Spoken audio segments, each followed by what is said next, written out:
What's up, everybody? Welcome back to Space Arena Ground Arena, where we cover Star Wars Unlimited from the ground up into space. Tonight we have another deck profile video. This one's a little special. Teammate Sam is joining me to talk about the QiRa deck that he piloted to 2 top 8 finishes at SCG Con in Columbus this past weekend. So, Sam, welcome to SAGA, and say hello if you want. Thanks. Yeah, thanks for having me. Excited to be here with you talking about this deck that deserves a little set 3 love. Yeah, I know you like you and John have been back and forth on the blue green villain stuff pretty much from set 1. So, um, yeah, we'll go Yeah, for through it. sure. I think it's been a staple in the Team Saga deck rotation since the beginning, pretty much.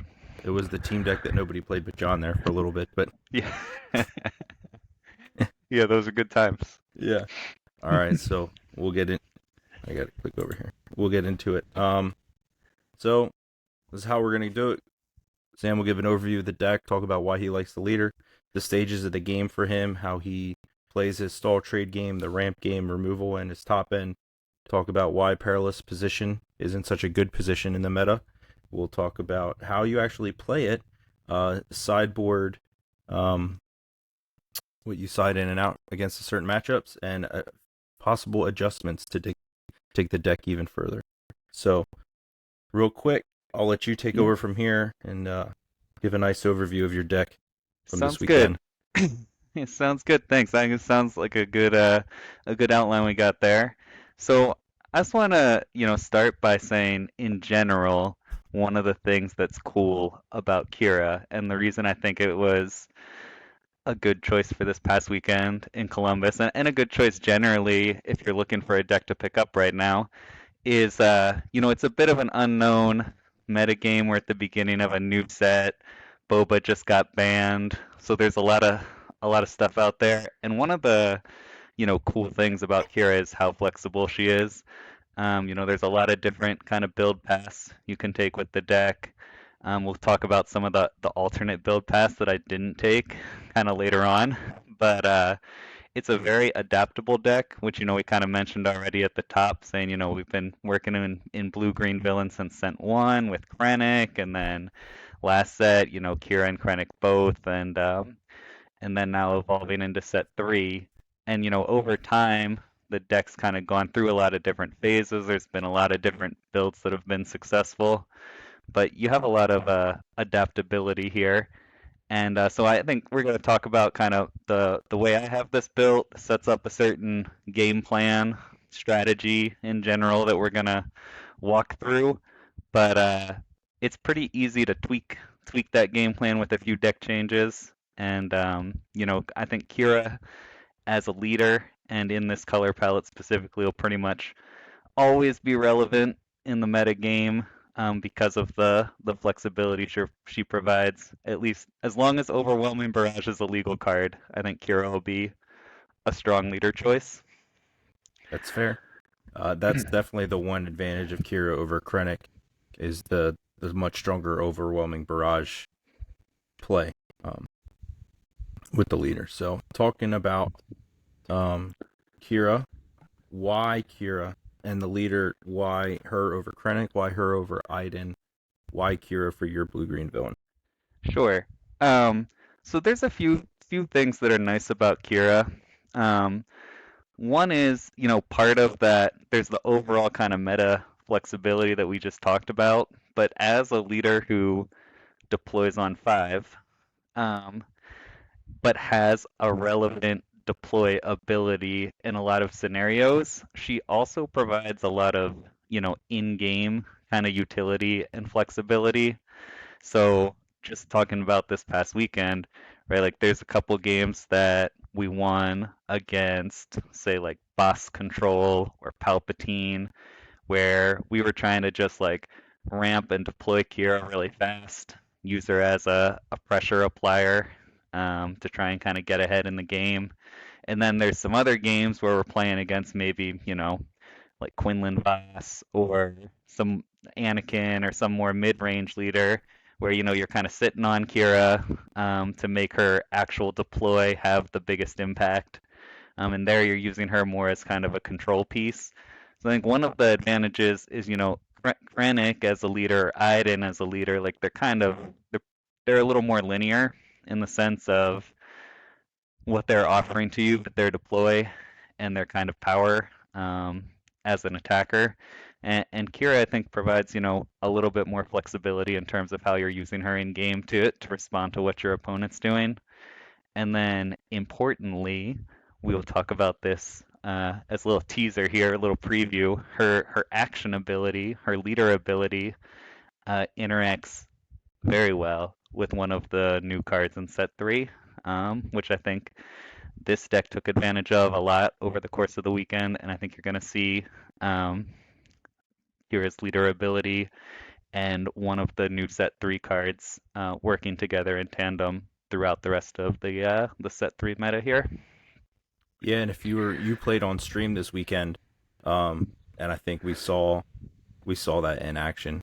Um, if you saw the stream this weekend, so if not, go back and check out McClunky Gaming's stream over the weekend, and you can see Sam pilot this deck on stream successfully. Yeah, I think that was round six, I want to say. That was on stream. Yeah, that was a fun match. Definitely worth your time if you didn't get a chance to see it. For sure.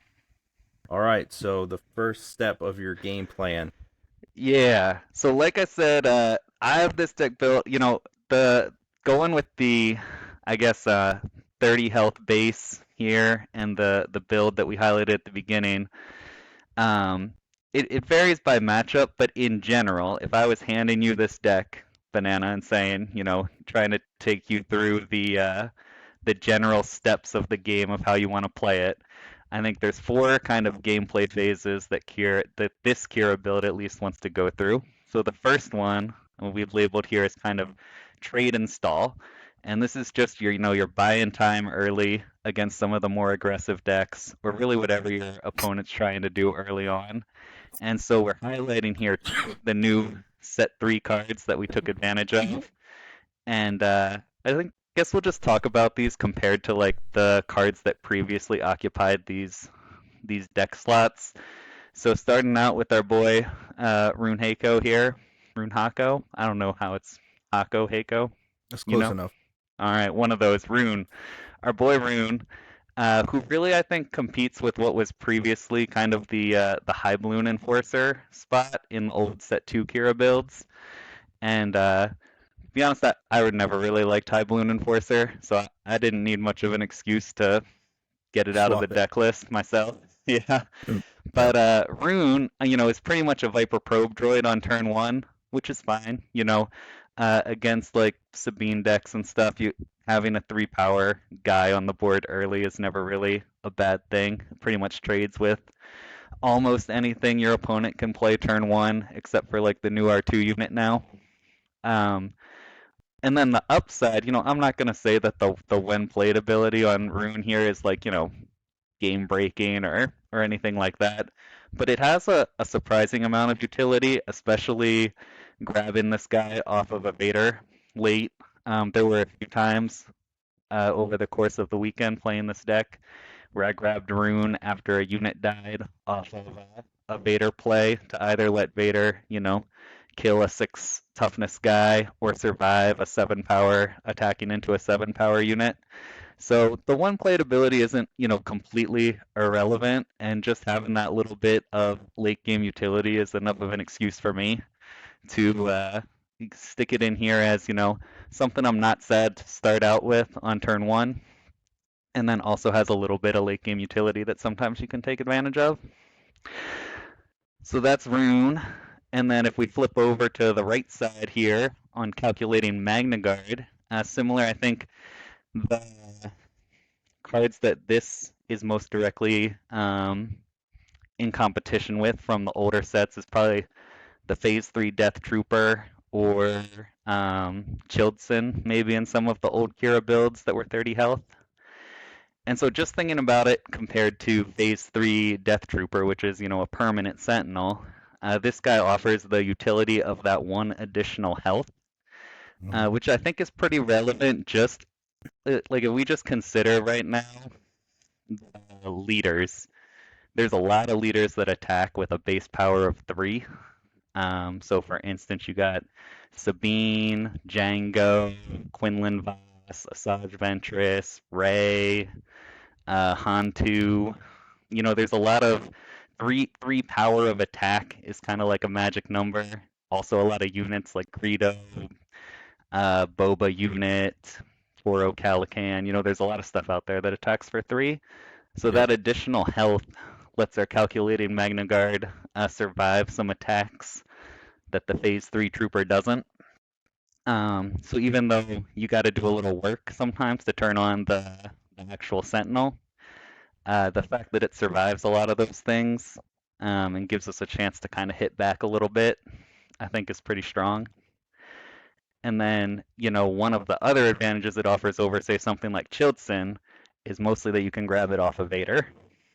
So Yeah. Vader, of course, which we'll get to here in a minute, gets something that costs three or less. And so Vader grabbing this guy is a pretty strong play because getting a 3/4 off of a Vader play is putting a decent amount of pressure on the board and a pretty good amount of toughness that your opponent has to deal with if you're able to make that connection. So I think those are kind of like the two new pieces in this initial phase. This like kind of we want to just kind of stall out the initial early part of the game to let us set up the rest of our play lines here. Yeah, for sure. Um, I was gonna ask, yeah, why no Phase 3 Dark Trooper? Because even though it only has 3 health, shielding it with Qi'ra, um, although doing it that way, then it doesn't get the experience, right? Because it didn't take damage. So, Right. when something attacks into it, but it can eat 2 attacks that way. Um, but the Magna Card kind of does the same thing. It's gonna most of the time eat 2 attacks. So, Yep. Yep. And you can still shield it. You can shield the Magna Guard, and then sometimes that comes up. You shield the Magna Guard, and something else dies, and then you have your Sentinel turned on. Um, yeah, the other cool thing I'll say is getting two Magna Guards is kind of cool, which I did accomplish a couple times where one was on the board and then you Vader into a second one, because then the second one comes into play with Sentinel, and if they kill it, they activate the Sentinel on the one that's already in play, which is kind of a fun interaction when you have multiples in play. yeah. So for sure, there's some good play with the Magna Guard there. We'll move on to the next phase of your game plan. Yes, probably the most important phase. So after we initially do this kind of like, let's not die right away, or let's not get hopelessly behind in the initial turn or two, part two of our game plan is to ramp. And, there's no new ramp cards in this set, at least none that Kira's taking advantage of. So these are some oldies but goodies here in Super Laser Tech and Resupply. But I will say, just like in the way that I have the deck built, like from that initial deck list, which we'll circle back to the full deck list here at the end, but you'll notice I kind of cut out a lot of the sort of like mid-game plays that sometimes filled the Kira deck. So like we're down to just one Lom Pike. There's no Gideon Hask. There's not really any kind of four-cost units for the most part, Mhm. like just a couple. So doing this ramp play where we skip from either 3 to 4 or 4 to 5 a turn ahead is super important to this specific build of Kira. And I think whether I had ramp or not is probably like the most important part of like mulligan decisions or resourcing decisions in the early part of the game. I think there's a lot of hands that looked like it had like a 2 cost, a 3 cost, a 4 cost, like something to do that maybe normally would be like a snap keep, but if in certain matchups, if I didn't have a ramp card, I was shipping it back. That's how important ramp is to this Kira deck, and especially to set up the removal phase, which we'll talk about next with Overwhelming Barrage. I think if you're not ramping ahead, that phase three of this game plan gets a little sketchy. So nothing really new to highlight here other than just like the way that this Kira build operated for me. I felt like this ramp phase was pretty much like a can't miss phase. If we tried to play a hand without doing a ramp phase, then we were in the bad place. Then we were scrambling a little bit to try and make our pieces connect and hold out until we could get to the late game. So I don't know. Any question? I mean, that's ramp is kind of That's ramp is tried and ramp. true story, right? Yeah, it was good in set one. It's good in set two. Surprise, surprise. It's good in set three. So, but yeah, I think the some decks like yeah, if we hit it, that's nice. But your build specifically, like you have to ramp, or you're not gonna get to your third and fourth phases of your game plan successfully, right? Yeah, Or not exactly. as easily. All right, so we'll move on. Your next phase is the removal phase. Yeah. And so this is where, like in playing this out, right, okay, we've stalled, we've ramped. We haven't quite gotten to our big late game hitters yet. So we have this kind of like intermediate turn or two, which is basically just like stabilize the board. Because right, while we were stalling and ramping, our opponents were doing things to try and gain control of the game. And, like your Right. opponent's decks also have game plans. Many of them are not ramp. Many of them are do things to put you in a bad position.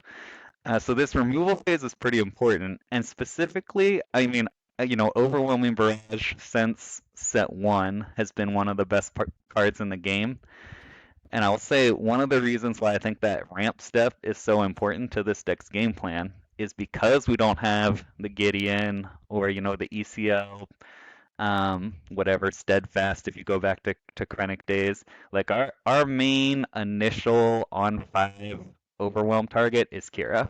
So ramp helps get her on board to act as the OB target, which is really important. If you don't get out ahead with ramp and Qi'ra deploy, then sometimes the overwhelming barrage can be a little stuck in your hand because we don't have a lot of those, four, 5 cost units other than the second card in this graphic here, which is probably the most exciting, I think, new card in Phase 3 for Qi'ra, the Devastating Gunship.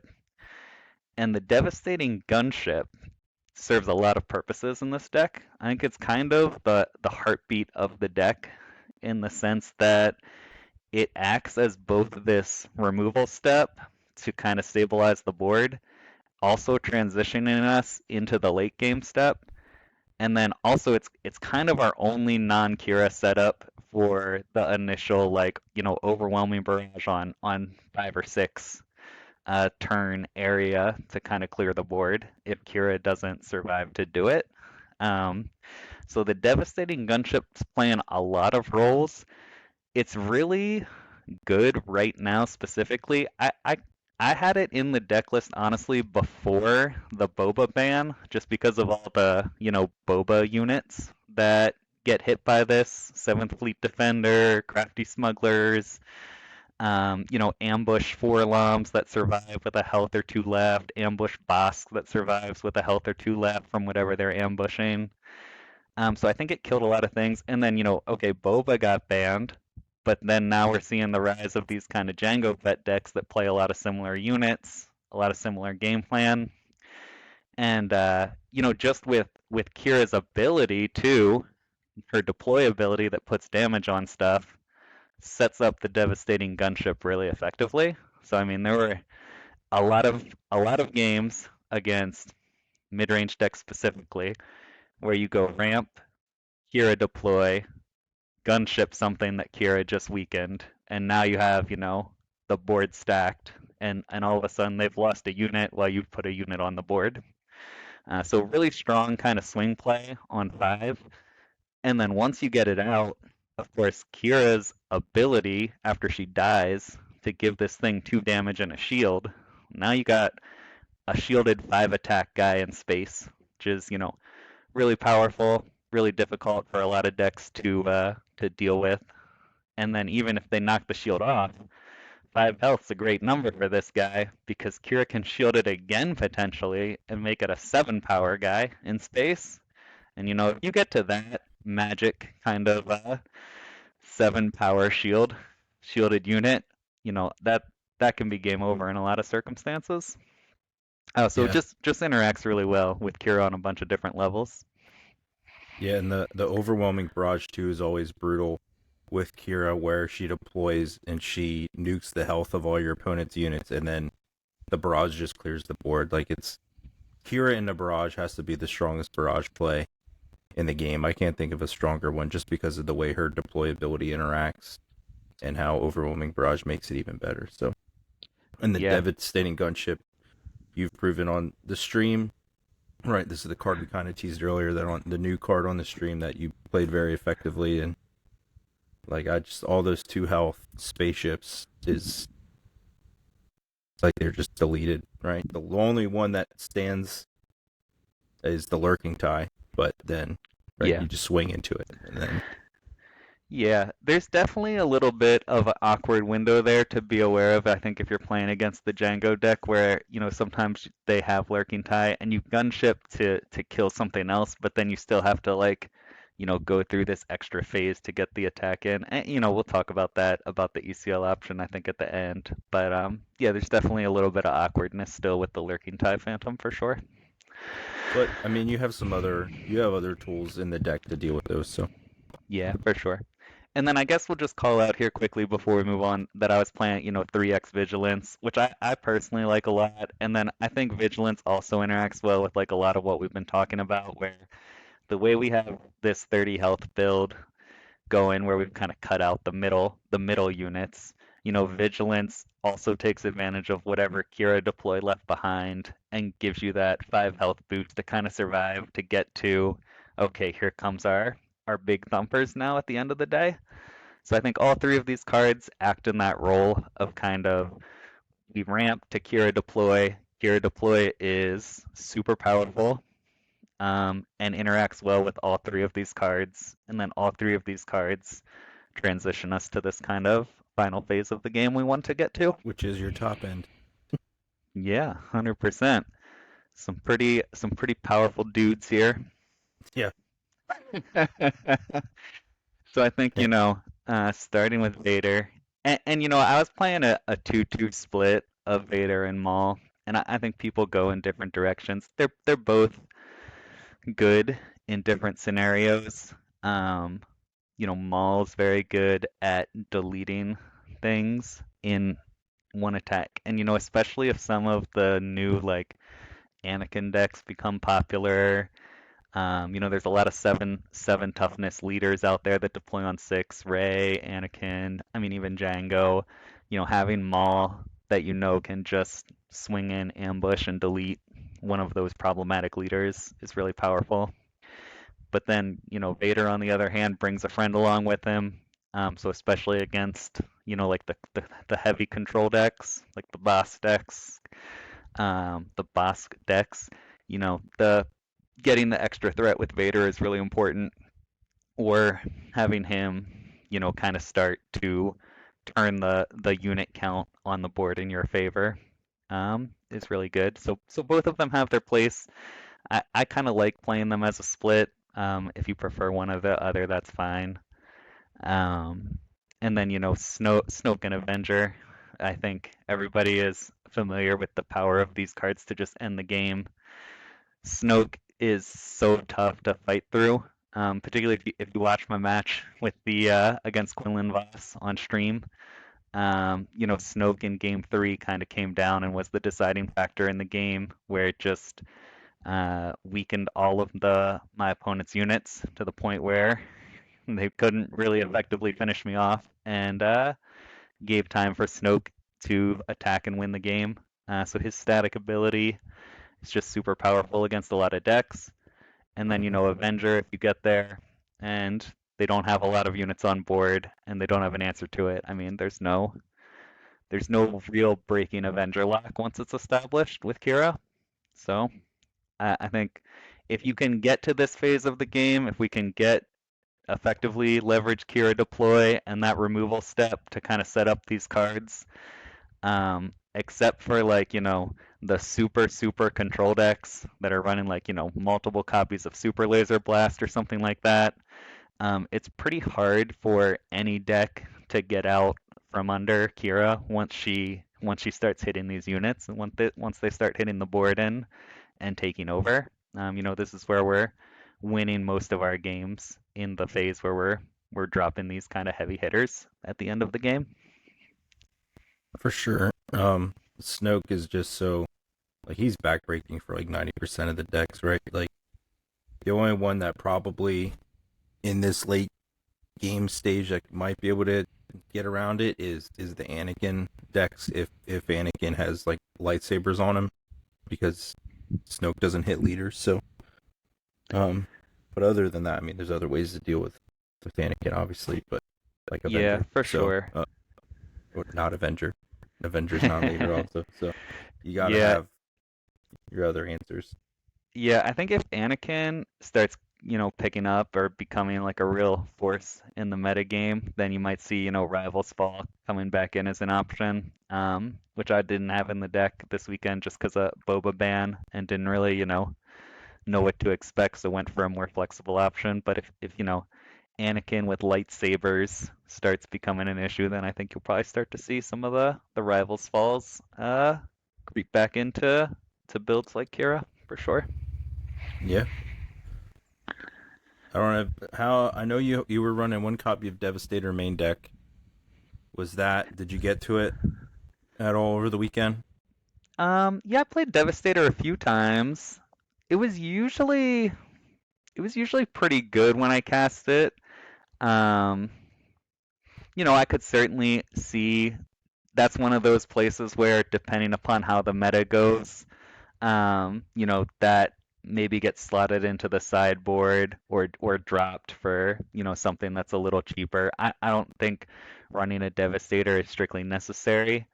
Um, but I like having the one of copy in there. Just, like I said, didn't really know what to expect going into the weekend. Certainly, like, kind of you could predict that, like, maybe Palpatine was going to be a strong option, for example. I think Devastator is really good against Palpatine and some other, kind of the big hero decks. If you get to Devastator, it can kind of um, really end the game against the big hero decks too. So I think it's a good card. It's a little bit of one of those meta dependent cards, whereas these three that we're flashing here, like I think these three are U1 and QiRa pretty much regardless of what the meta is. Hmm.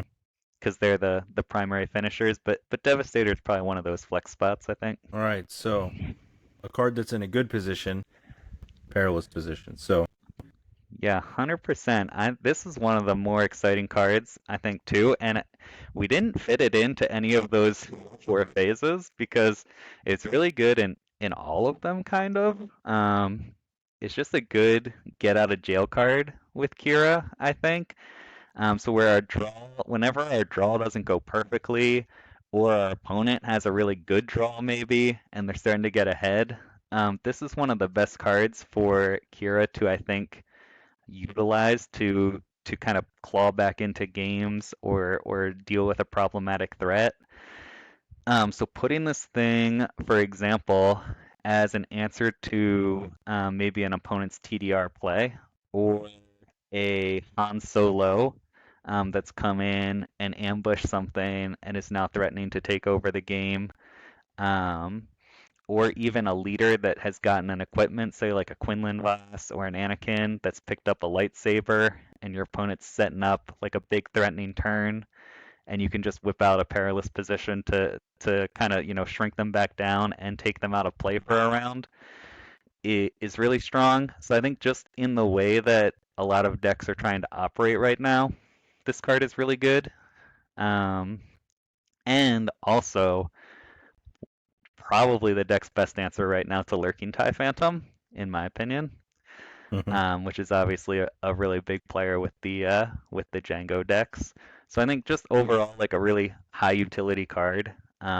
I've been putting it even beyond QiRa into a lot of different deck lists that run blue right now, um, and I think you're going to see a lot of this card in set three as the meta goes forward for sure.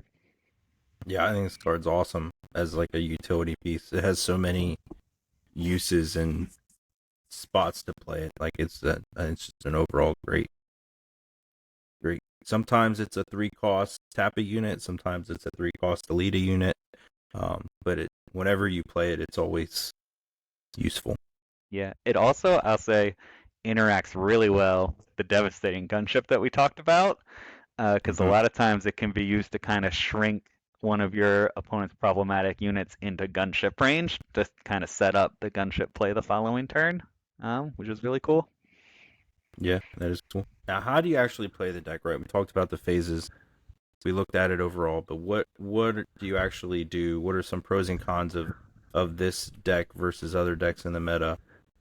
Like, what do you actually do with this thing? I think the main thing that you have to do when playing QiRa is adapt to what you're playing against. Um, some decks, like say if somebody hands you Sabine or somebody hands you, say, Bosk, like those decks have pretty straightforward plans against no matter what they're going against. Not that there's Hmm. not, play, like I'm not saying they're autopilot decks or anything like that, but just like they go into every round pretty much the same. And so like here we've talked about a general kind of game plan for QiRa, but I think like we highlighted at the beginning, when you're playing QiRa, the line that you take is a lot of adaptation to what your opponent's doing.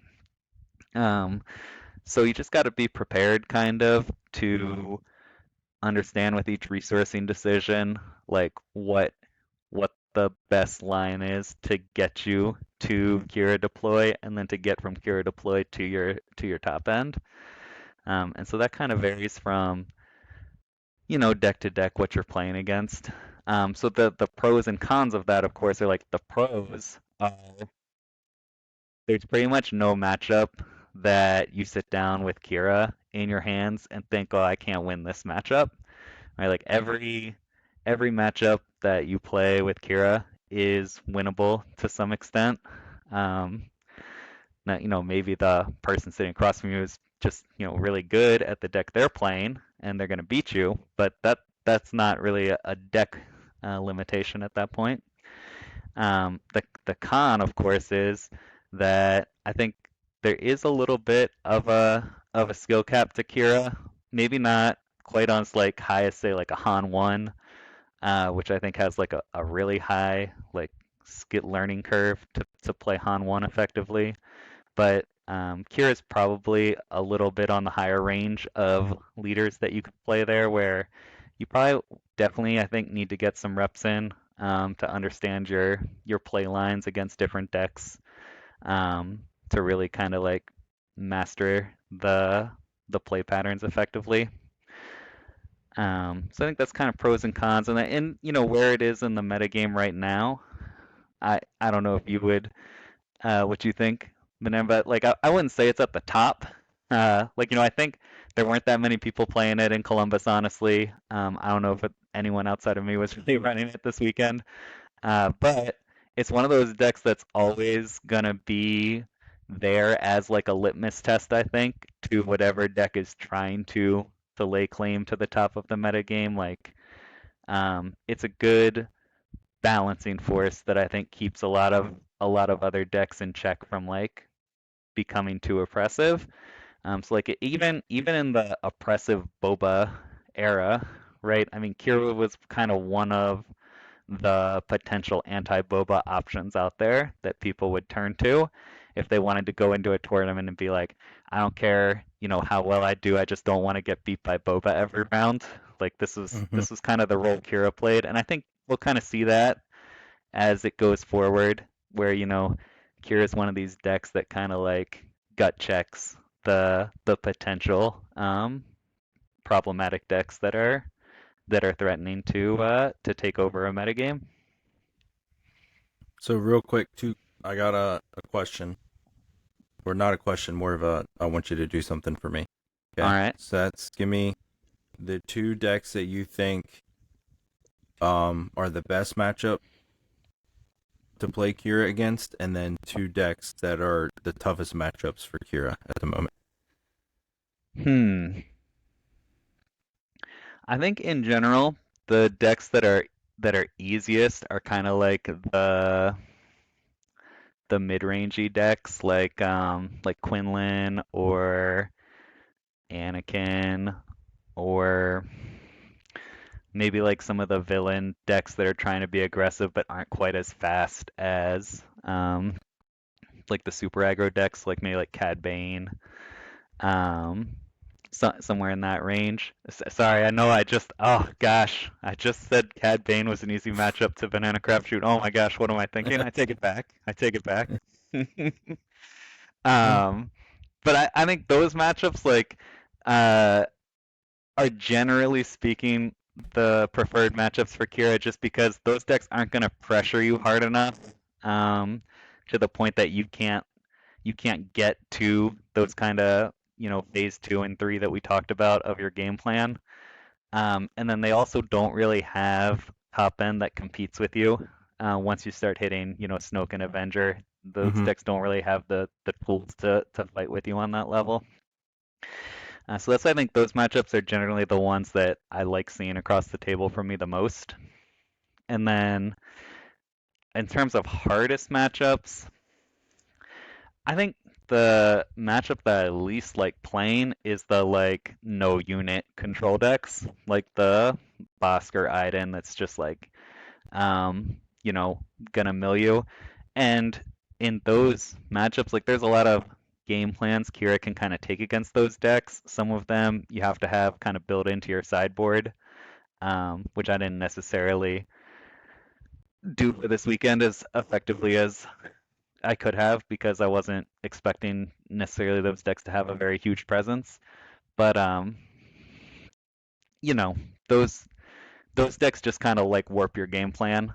Mm-hmm. And so we did play some of those matchups. Like my one loss on Friday was to a Palpatine yellow deck, and that matchup kind of went as you would as I'm describing. It's like where we were forced into kind of like taking the beatdown role, and then got close to closing it out, but Palpatine deploy, steals one of your finishing units and kind of takes over the game from there. So that deck is those sorts of decks that can kind of like um, force QiRa into that more aggressive position because they're trying to go over the top.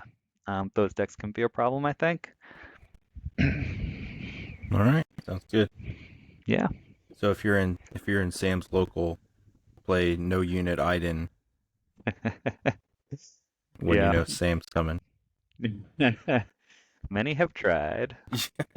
All right, sideboard options. When you're playing into aggro, I see here that you put in top target and traitorous, and you remove your Pershings, your Devastators, and your Avengers. Yeah, I think against most aggro matchups, like you don't really need the top end. Usually, if you hit a Snoke or a Walker or even a Vader, like if you get to any of those units, you're kind of in a position to close out the game. Not that I'm taking like all the Avengers out, but at least the Devastator. And I never feel bad about going down to like one or two Avengers to get some of these more anti-aggro cards in. Mm-hmm. And top target is just an efficient way to kind of stabilize against aggro with that one extra resource that you have sitting around. And then Traitorous, I think, is just in a strong place right now. With Lurking Tide being popular, a lot of the 3-cost ships being popular. Stealing your opponent's unit and using it against them really is a pretty effective option at the moment, I think. For sure.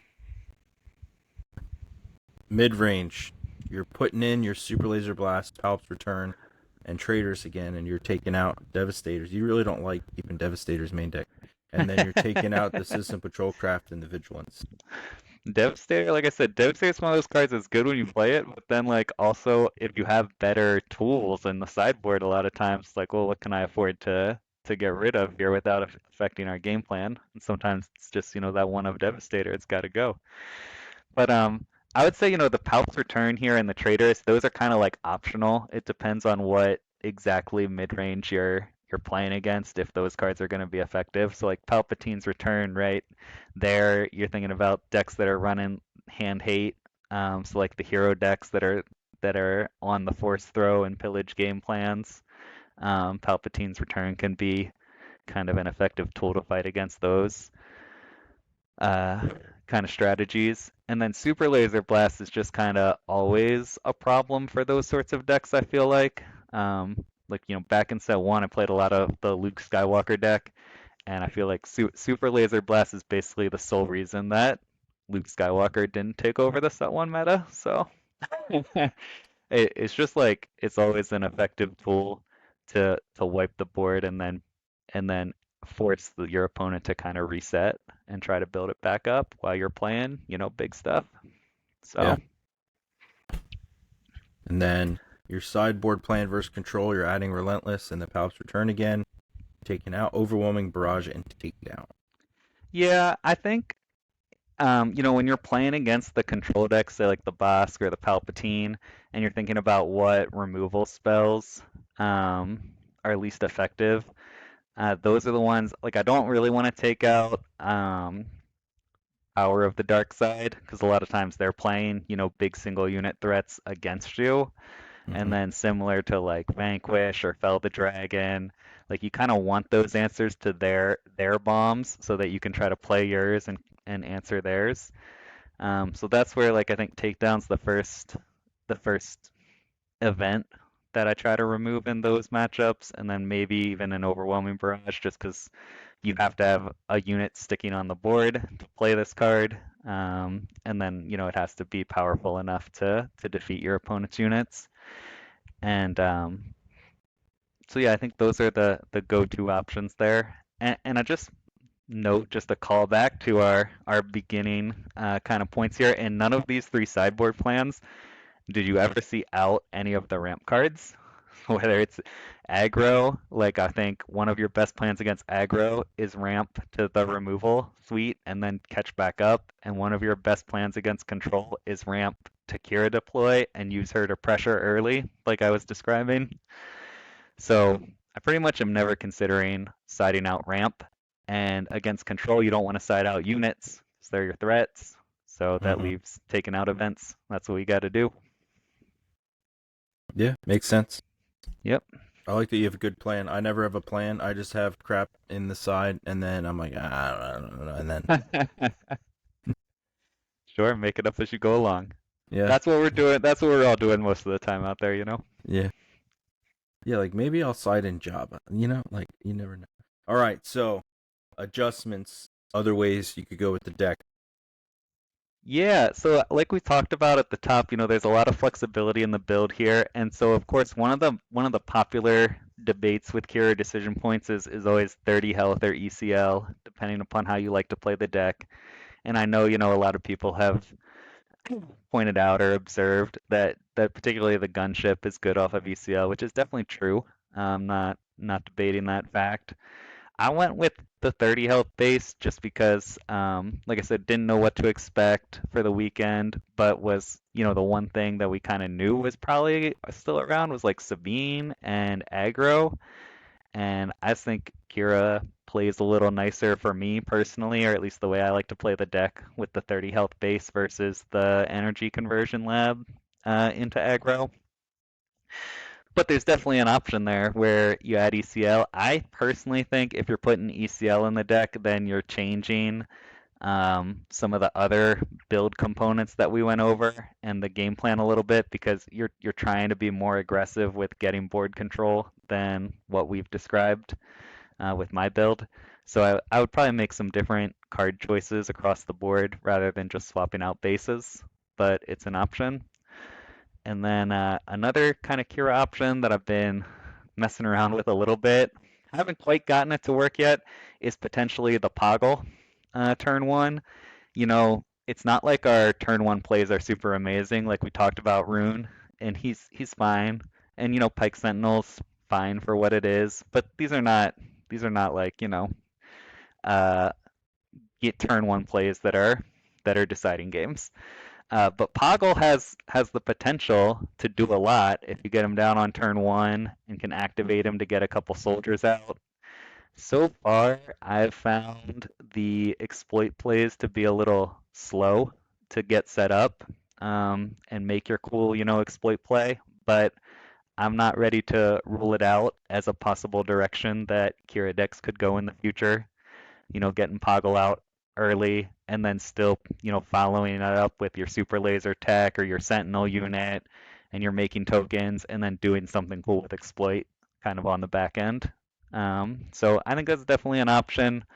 I haven't gotten it to a point where I like it yet, but it wouldn't surprise me to see that adaptation happen in the future. Yeah, I mean, getting to like gore, right? Like you Mhm. blow up 3 units and you can play gore on 6. Yeah. That 7/7 ambush overwhelm sentinel is a pretty terrifying unit. Yeah, Gore's a good one. Even the Malevolence, I think, because just because it's exploit 4 and costs Hmm. 9s, even if you're playing it like if you exploit just 2 units, like 1 token and even Poggle himself to play Malevolence on 5, and you like freeze your opponent's TDR unit that they just played and then have a 7/7 restore on the board, for example, like in theory at least seems good. Seems like it'd be a good option. Yeah, I agree. Yeah. While we're in the adjustment section here, I wanted to ask about a couple cards that I noticed weren't in your deck. Hmm. That I wanted to get your thoughts on, and one is making.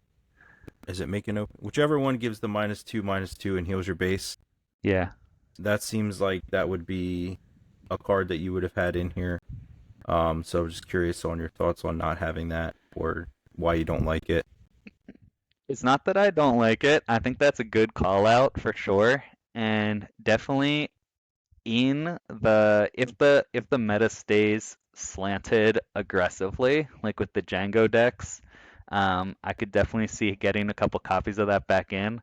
I basically replaced it in the set 2 build with Perilous Position just to try out. I mean, there's similar effects. Yep. Um, the life gain is obviously more relevant the more aggressive the meta is. Hmm. And I could definitely see getting to a place where you want, maybe a copy or two or some kind of split between Perilous Position and Make an Opening. So I think that's a good call out, definitely something to consider. The other one is I don't know that this might be one that would go in if you go ECL because it adds some more reach, but that the Death Trooper Hmm. always seems like a solid early unit. Yeah, 100%. I think that's the first card. I think if I was building the ECL version of the deck that I would try to get back in, just because obviously it's really strong on the ambush, being able to trade with multiple units, Hmm. or trade up really effectively on ambush. And then also, if you're going to the ECL version and you're trying to be more aggressive, then getting that Death Trooper pull off of Vader, Hmm. you're trying That's to like take over the game much earlier or much faster, and so that Vader play becomes much stronger with grabbing the Death Trooper versus the Sentinel. So yeah, I think you're 100% right there. If you do shift to an ECL build, Death Trooper is definitely one to consider for sure. when even like the Death Troop, the Vader pulling a Death Trooper. That's another way to hit those 7 health leaders, right? Like if you Hmm. miss the maul, like if you're running the 2-2 split and you got the Vader, not the maul, and you're trying to take that Django leader down. And a little tip on the Django leader. I don't know. You've played it in Django more than me, I'm sure, at this point. But I like taking him out the turn after he deploys, not the Hmm. turn he does deploy, right? Because then um you kind of lock him out of. I think it's you lock him out of the tap down. I think more Hmm. effectively the turn after he deploys, not the turn he does deploy. If No, that that's makes a sense. great, yeah, 100%, absolutely right. For the most part, the play patterns of the Django space deck are they play their ping unit to tap something down and then deploy Django last. And then Hmm. right once he's out on the field, then the next turn they want to play more ping units to keep getting that exhaust effect. So yeah, I think 100% best case scenario is you kind of like use your turn to deal with the other stuff on the board, and then hopefully, have an answer for Django the turn after to turn off exhaust plays for a turn. For sure, I think that's Yeah, a because good tip. the turn he deploys, he's probably tapped you down already once, Mm-hmm. See, you don't gain as much when you can turn it off for a whole round. Kind of the same thing with Han 2. Han 2, you want to take him out the turn after he deploys. That way you turn off. So a little pro tip there. That has nothing to do with these decks, but um, Definitely. I like that one. Good call out. any other adjustments or ideas or other ways? I mean, you talked about the flexibility. Are there any other cards that were like you wanted to test but didn't get to test, or liked but just weren't confident in going into the weekend? Um, Not really. I guess the other set three card that I was trying to put in builds a little bit, especially in combination with Poggle, was the was Morgan Elspeth. Just because the draw and restore effect I like a lot. But never really got to a place where I was happy with her. Another one because of six toughness that might be better in an ECL deck where you get to use ECL to garner her full effect for a round and then use it to kind of recover and stabilize. So I'll throw that card out there too. But otherwise, no, I think we covered the main kind of variations here. Got it. And then again, looking at the deck again, the full 60 from this weekend.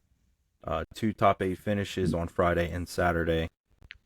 So well played. There's a lot of good players there. So hitting the top 8 in both those days was definitely a feat. Yeah, mostly a lucky feat, but thank you. It was a fun time. I hope people keep keep these Star City events on their radar for the future. Come out to them if they can. They're definitely cool events to go to. You have anything else in closing about your QiRa deck before we close it out? No, all I'll say is this is my first recorded video content with Saga or Star Wars Unlimited, so go easy on me. Hopefully this wasn't too bad for everybody.